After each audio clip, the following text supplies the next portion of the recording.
Bom, você prestou o Enem, você encarou a faculdade, passou mais de 8 anos, 12 anos em sala de aula, ensino fundamental, ensino médio. Você estudou muito, né? Chegou cedo, 1 hora de antecedência, e você conseguiu se dar bem na redação. Parabéns, porque você é uma pessoa comprometida, porque você é uma pessoa que realmente luta, você é uma pessoa que merece todo o meu respeito. Agora você vai encarar uma faculdade, vai fazer curso que lhe convém e continue estudando. Não estudando apenas aquilo que lhe convém, estude também outras coisas, porque é muito importante. Não adianta você estar fazendo faculdade de medicina, por exemplo, se você não estudar língua portuguesa ou matemática, que são as coisas mais básicas da vida. Não adianta você querer estudar engenharia porque você se dá bem em exatas, se você não tiver um bom conhecimento também de humanas. Porque ensino superior não é brinquedo. Ensino superior exige de você muito mais do que o ensino fundamental e o ensino médio. Mas, colocando óculos aqui, eu vou falar para as outras pessoas, para aqueles que escrevem escrito no lugar de inscrito. Escrito, que eu saiba, é o livro, né, o caderno, é o maço de papel que está rabiscado. Escrita é a letra que está escrita. É muito diferente da pessoa que entra, acessa, né, um canal e se inscreve. Então ele é um inscrito e ela é uma inscrita. Você que escreve mais, no sentido de mas, e não sabe a diferença entre mais, que é uma soma, e mas, que é um porém. Você que costuma colocar futuro onde deveria colocar passado nas conjugações verbais. Quando você fala ficaram, é um passado. Eles ficaram ontem em casa. É muito diferente de eles ficarão amanhã em casa. Ficarão tem o a, o atil. Ficaram tem a m. Então presta muita atenção na conjugação verbal. Eu acho que muitos que reclamam, por exemplo, de comida estragada, não gostariam de comer a comida estragada, ou seja, a comida está ali, foi para o prato, ele vai lá, coloca a bocanha, quando ele sente que a comida está estragada, ele reclama. Interessante, a pessoa tem todo cuidado com a comida, mas não tem cuidado com o idioma. Aí ela escreve qualquer coisa na internet, achando que a internet é uma terra de ninguém.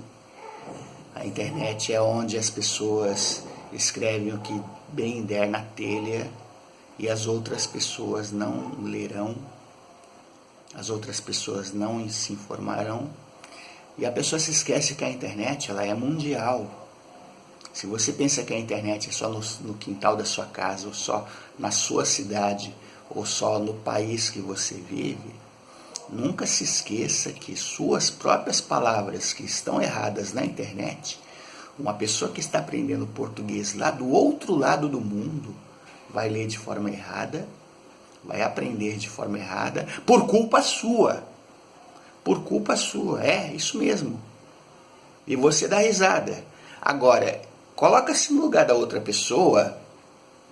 Se você, ao aprender um outro idioma, gostaria que o idioma estivesse escrito de forma errada, você vai procurar no dicionário a palavra, o significado daquela palavra ali não existe porque o camarada lá simplesmente escreveu de forma errada. Não prestou atenção, não tomou cuidado. Mesmo que a pessoa aprenda palavras de baixo calão, palavrões, tem de escrever de forma correta. Não dá para escrever de forma errada. Não dá para você confundir internetês, que seria abreviações pelas quais até mesmo você conhece, até mesmo uma pessoa culta conhece, com palavras que de fato estão erradas. Palavras que no sentido, quando a pessoa vai ler, tem um sentido totalmente diferente daquele sentido correto. Eu vou dar um exemplo. Coco geladinho. Se a pessoa coloca um acento circunflexo na última letra do coco, na letra O, a pessoa estaria dizendo cocô geladinho. Eu não sou capaz, com todo respeito, eu não sou capaz de chupar merda. Tô falando a palavra correta, eu não sou capaz de chupar merda. Eu gosto de coco geladinho. Então, toma muito cuidado, porque existe uma diferença. Muitos colocam E no lugar de E, sendo que E faz parte de uma conjugação verbal, seria estar. A pessoa esquece de colocar o acento agudo e acha que a coisa mais bonita do mundo está sem o acento agudo. E aí ela confunde o E com o E. A pessoa se esquece de prestar atenção no que está escrevendo, ela não lê, ela não observa as outras leituras, as outras pessoas escrevendo. Para ela, o mais importante é o que ela escreve. O que os outros escrevem é irrelevante. E aí ela acha que ela é dona da cocada preta. Às vezes eu costumo, antigamente, um tempinho atrás, uns 5, 6 anos atrás, eu era muito mais crítico do que hoje. Hoje eu estou mais calmo. Mas, poxa, eu não suportava ver a pessoa escrever na internet, no Facebook, no Orkut, de forma errada. Eu ia lá, corrigia, reclamava. Uma vez uma amiga minha disse para mim, se você fizer isso com todo mundo, você vai acabar ficando maluco. E eu respondi para minha amiga, é importante que eu esteja fazendo. Que existe uma diferença entre uma pessoa comum, que tem várias profissões, tem outras profissões, de uma pessoa que tem a língua portuguesa como fonte.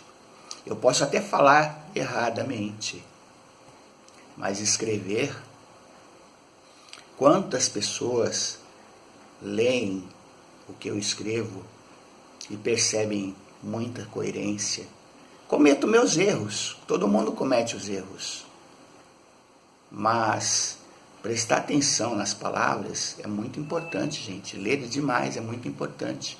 Se eu falar para vocês que eu tenho uma mini biblioteca em casa, aqueles livros não ficam presos ali, mofando, pegando poeira.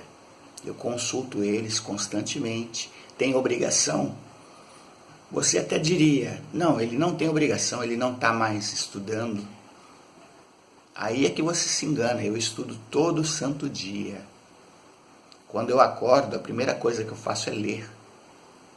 Não interessa o que eu esteja lendo, se é um artigo científico, se é um livro, se é uma petição, se é uma ata, se é a própria internet em si. Todo santo dia eu leio, não é desculpa.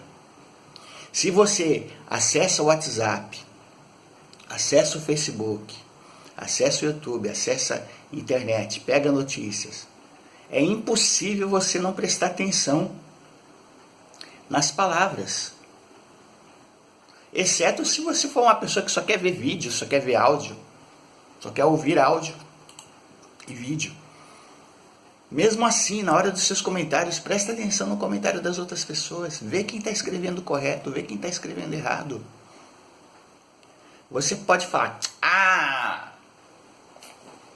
Isso não tem importância. Claro que tem. Quando você quer ganhar um salário digno, um salário maior numa empresa, o seu supervisor, o seu gerente, o seu patrão, ele vai olhar esse detalhe, quer queira você ou não. Numa entrevista de emprego, o Recursos Humanos, ele vai olhar a sua redação, ele vai prestar atenção naquilo que você escreve. Se realmente o Recursos Humanos precisa da sua qualificação e você de repente é reprovado por uma redação, por algo que você escreve, não adianta você processar o Recursos Humanos, a empresa, por, digamos, discriminação, que você é que está errado, poxa, você tem que estudar. Um camarada que entrou, por exemplo, numa indústria automobilística para montar um carro, ele fez, muitas vezes, ele faz curso de mecânica para entender como montar um carro, como montar as peças, como trabalhar em tornearia, como trabalhar nas outras coisas. Aí, quando ele é qualificado, ele entra na empresa, ele tem um currículo grande lá atrás. Ele tem capacitação. A empresa não vai contratar um cara para ser montador de um carro se o cara não sabe nem colocar um parafuso. Mesmo que ele aprenda, mas vai levar tempo. A empresa até pode pagar um curso para ele fazer, mas a primeira coisa, ela vai olhar principalmente se a pessoa ela é capacitada, se a pessoa tem vontade de aprender, se a pessoa tem capacidade de lidar com as coisas. Às vezes a pessoa pode não ter feito um curso de mecânica, nem nada, mas ela tem grau suficiente para lidar com aquelas coisas. Se ela não entrar ali na linha da montagem, para fazer a montagem do carro, ela simplesmente vai entrar na parte administrativa, que a empresa pode contratá-la na parte administrativa, porque ela escreve bem, ela é coerente naquilo que ela faz, ela tem responsabilidade acima de tudo. Então tem que prestar atenção. Você que de repente não presta atenção na língua portuguesa, não presta atenção nos seus compromissos, você faz lembrar aquelas pessoas do Enem, aquelas que de repente estudam um ano inteirinho, se é que estudam, né? Ou então estudam quase próximo à época do Enem, e a pessoa quando chega ali, faltando 5, 6 minutos, ela não chegou ainda, e quando o portão fecha, com 1 minuto, 30 segundos de atraso, a pessoa quer entrar porque ela está desesperada, porque ela chegou atrasada. Olha, eu bato palma para essas pessoas que chegam atrasadas, porque é o seguinte, elas refletem a falta de compromisso delas. Aí a pessoa, não adianta ela dizer assim para mim, ah, mas o local de inscrição era outro e eu levei um tempo.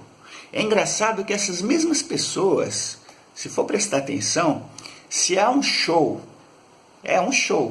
de um cantor, de uma banda famosa pelo qual ela é apaixonada, se bobear, ela vai dormir o dia anterior, ela vai passar a noite em claro só para ver a pessoa lá no show.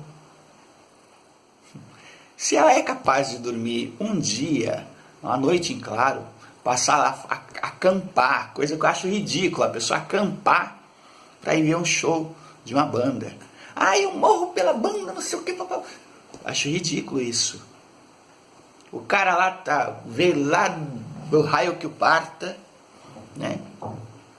O cara sabe que tem milhares de pessoas que vão pagar para ele ali, uns vão chegar quase na hora, outros vão chegar atrasado, mas aquele babaquinha lá, que o cara lá nem sequer conhece, que tá andando e lixando por ele, né?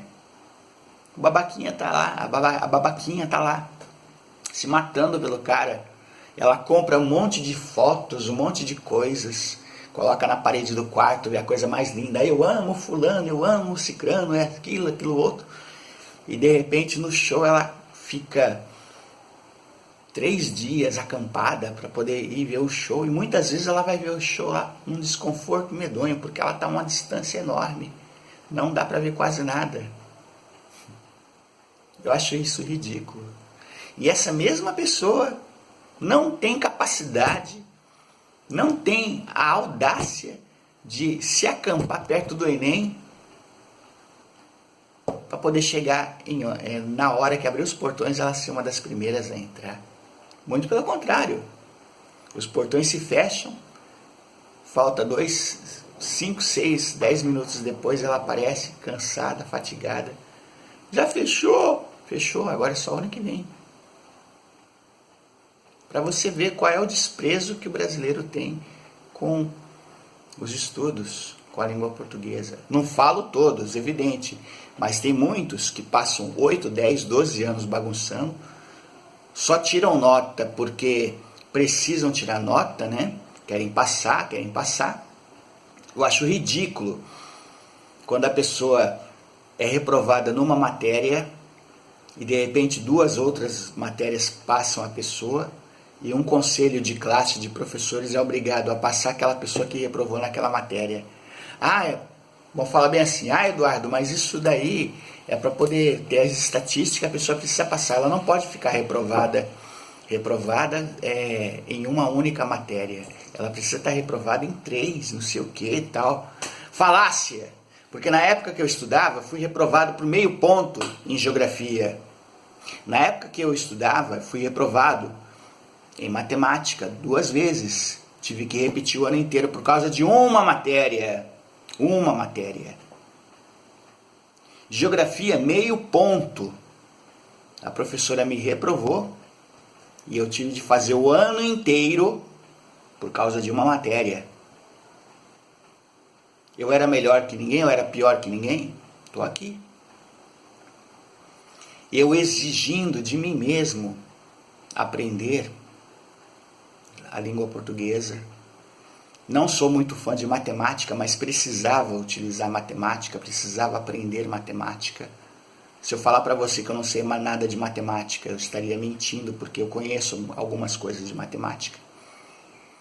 Química, física, biologia são matérias que muitas vezes eu tinha dificuldade. Nem por isso, depois de adulto, eu deixei de estudá-las. História, geografia, eu vivo mexendo com geografia, vivo mexendo com história. Faz parte do meu cotidiano. Não adianta nada eu ser, por exemplo, paulistano, sair de São Paulo e ir para o Espírito Santo e não conhecer as cidades do Espírito Santo. Não conhecer as cidades de São Paulo. Não falo só a capital, não. Estou falando cidades do estado inteiro. Não adianta nada eu ser brasileiro e não conhecer o meu país. Eu posso nunca ter viajado o país todo, mas pelo menos eu não passo vexame em saber, por exemplo, qual é a capital do Maranhão, qual é a capital do Mato Grosso, qual é a capital de Rondônia, de Roraima. Essas coisas, pessoal, se aprende no ensino fundamental. Eu fico indignado de adolescentes não saberem uma divisão com 2 números na chave. Mas isso não se ensina, hoje tem calculadora para isso. Cara, na hora que você prestar o Enem, não tem calculadora ali que vai te ajudar. É você e seu cérebro só. Na hora que você for fazer uma venda num lugar em que de repente não tenha como você carregar a bateria do seu celular, sua calculadora, num dado momento você deve ter esquecido, seja como for, você vai ter que usar o cérebro para trabalhar. Ou você acha que você sempre vai estar preparado para efetuar vendas, tendo o equipamento à sua disposição? Nem sempre. A vida, ela ensina muito. Então, por favor, leem mais, estudem mais. Sejam coerentes naquilo que vocês fazem. Deixem de escrever escritos. Aprenda a escrever inscritos. É esse o recado que eu quero passar para vocês. Valeu? É isso aí.